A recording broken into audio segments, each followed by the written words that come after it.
Hello everyone, today I'm reviewing the new MCU Thunderbolts movie, or the new Avengers, whatever they are calling it. I'm not going to go into too much detail of the movie.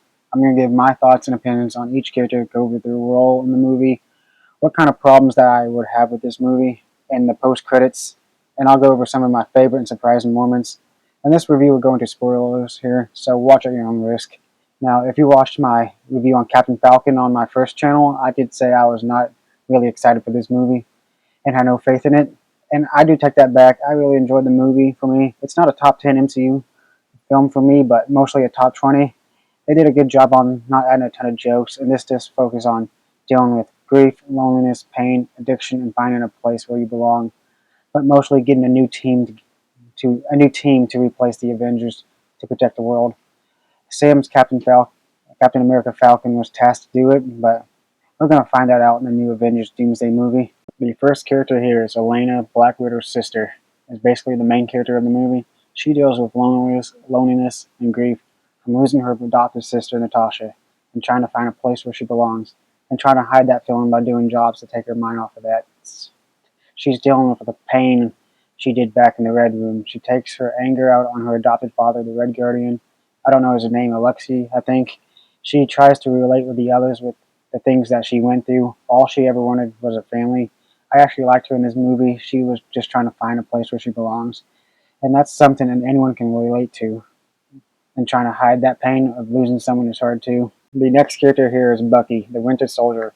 He's mostly dealing with pressing issues. He's a new council member of the government and has to deal with Val. She's kind of the villain of the movie, and Bucky needs to crucify an evidence to kick her out of office. And the Thunderbolts are the people he needs to do so, but teams up with them after finding out what Val's really planning on doing. He doesn't deal with any traumatic experiences of grief that he already dealt with in the Falcon Winter Soldier show. That's a tongue twister I did out there. He basically just fights in this movie. His best moment, most awesome moment, is in a car chase on a motorcycle, saving the Thunderbolts and Val's army team. And this is where he has the most aura ever, destroying the army's vehicles with his landmine gun. I don't know what they call it. And for one, he grabbed a hook hatch line, stops his bike, wraps the line around his metal arm, and makes it flips over, destroying it in the process. I don't think any of the army people dies and walks through the smoke and shoots a bomb to the Thunderbolts and destroys their vehicle and capturing them. One of his badass moments in the movie from him, and he also tries to pick up after the Avengers are no longer around. The next character here is John Walker, U.S. agent, former Captain America. If you don't know who this character is, he was introduced in the Falcon and Winter Soldier show. He was supposed to take up the mantle where Steve retired, and the world was wondering who was going to be the next Captain America. And John rose up to the occasion. He is one of the best written characters in Phase 5 and Phase 4. And one thing I like to mention, when the show came out, he gotten so much hate online for taking up the mantle and does not deserve it at all. Even though you don't like a character, the actor doesn't deserve death threats. That is unacceptable. He later admitted that he likes that he got hate for playing the role, which made his performance better. His traumatic experience was dealing with the fallout of his fall from grace from being a hero to a monster, and was dealing with the hate from the public and universe. By the way, he broke up with his wife and lost the right to see his kid, and he is mean to Bob/Sentry for a little bit in this movie. He basically fights in this movie, and the action he does is pretty cool. Next character is Red Guardian.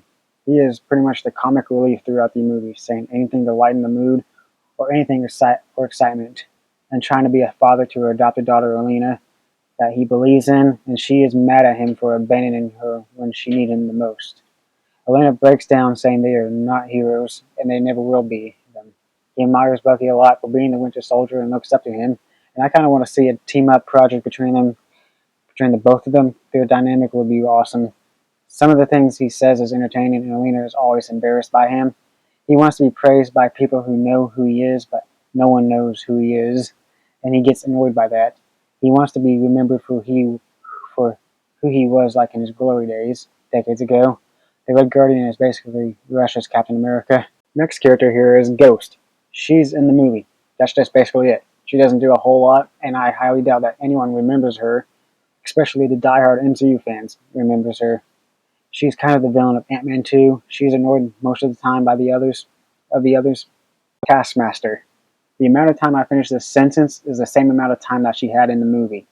She dies in the first 10 minutes of the movie. They killed her off because no one likes this version of Taskmaster. It has nothing to do with the actor. The character was just terribly written. People hate this version of Taskmaster when they introduced her in the Black Widow movie. She had only like one line throughout the entire movie, and it was the most hilarious one ever. She looks at Lena and says, "I'm not here for you," then gets shot in the head 3 minutes later by Ghost. Val. She is kind of the villain of the movie. She is creating a superhero project, Power Beam, so she can protect the planet since the Avengers are gone. She is being impeached also, and she is manipulating the odds from behind the scenes, saying that she set all this up and bring in the new Avengers and trying to control Bob, aka Sentry, to be the world's new hero. She sent Alina, John Walker, Ghost, and Taskmaster to kill each other. All of them fought each other, and Ghost ends up killing Taskmaster. She sent all of them so she can tie up loose ends so they don't testify against her. She traps them in a lab storage warehouse that's an incinerator that's on a timer to burn them all. Val has a trap that prevents Ghost from vibrating out of the building, and when they team up to destroy the machine that does it, so she can free the others from the trapped room. And I mostly thought Ghost would betray them all and leave them for dead, but she does get them all out in the last second. I hate Val because all of this manipulation crap she does. They written her character really good for me to hate her. And if anyone's wondering, she is the one that bought Avengers Tower. Last character here is Bob, aka Sentry / Void. Bob deals with loneliness, feels like he has no place where he belongs, deals with hatred and an empty void of pain. He was signed up to be a test subject to become the Sentry. He's the only one who survived the experiment. He's addicted to drugs, but due to the movie's PG-13 rating, they are not allowed to show that part of the character. He was kept in stasis until Alina, John Ghost, and Tasky released him or woke him up. When they were fighting each other, Val wanted to use him to his full potential of his new powers, but got a big ego saying with his powers, he is basically a god, almost killing Val and got terminated, and his darker half awakened, the void, causing trouble for our heroes, turning people into shadows onto the pavement. Bob is trapped in his own mind, filled with many rooms of trauma throughout his life by the void. Alina was the one to bring him back to the light. The void wants him to unleash his anger to show that he is forever alone in his pain, the darkness and the trauma, but the others are there for him. I can understand and can relate to him, except the superpowers and drug addiction. I can understand what it means to be alone sometimes and just find a place to belong. His darker side, Void, is creepy, especially his black silhouette with the blank, glaring eyes. He was defeated. He was defeated with the power of friendship. No, I'm not joking. That's what actually happens. But it fits for the movie and it's cute. The mid and post-credit scenes explained here briefly. The mid-credit scenes is basically promoting the cereal Wheaties box. The Red Guardian is showing off his ego in a supermarket in the cereal aisle, pointing to a box of Wheaties to a woman who is shopping, saying, "That's me on the box," and saying, "You want me to get the box? You want me to get a box?" She grabs the box out of his hands and walks away and puts the box on a shelf right in front of him. That's the mid-credit scene, and the post-credit scene is basically set 6 months after the movie, when the team is basically established, and they have their bickering and dynamic teasing. Bucky is complaining that Sim's Captain America doesn't like it, that there's another team with the Avengers name. And the funny thing is, the official Avengers Twitter put a copyright symbol next to the name.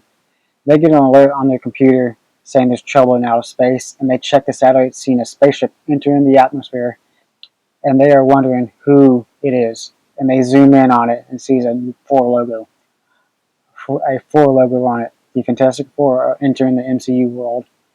It is said that the post-credits scene was filmed by the Russo brothers, and we are probably going to find out what this is about in the upcoming Fantastic Four movie or the Avengers Doomsday. When I was in theaters with my brother and my friend wondering who this spaceship belongs to, I kept saying it's the Fantastic Four, and was right. These superhero movies are really predictable. and they are setting up the new Avengers movie quickly. Now, I really don't have a lot of problems with this movie, but I wish they added any of the other members to the group, like Zemo.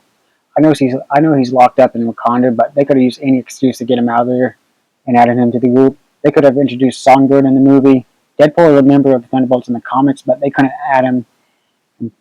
He is a part of the MCU now, but that's just a bunch of continuity problems because the X-Men and mutants are not that well established in the MCU, and this movie feels like they are just setting up this team quickly so they can make the Avengers Doomsday come out faster. Just my guess.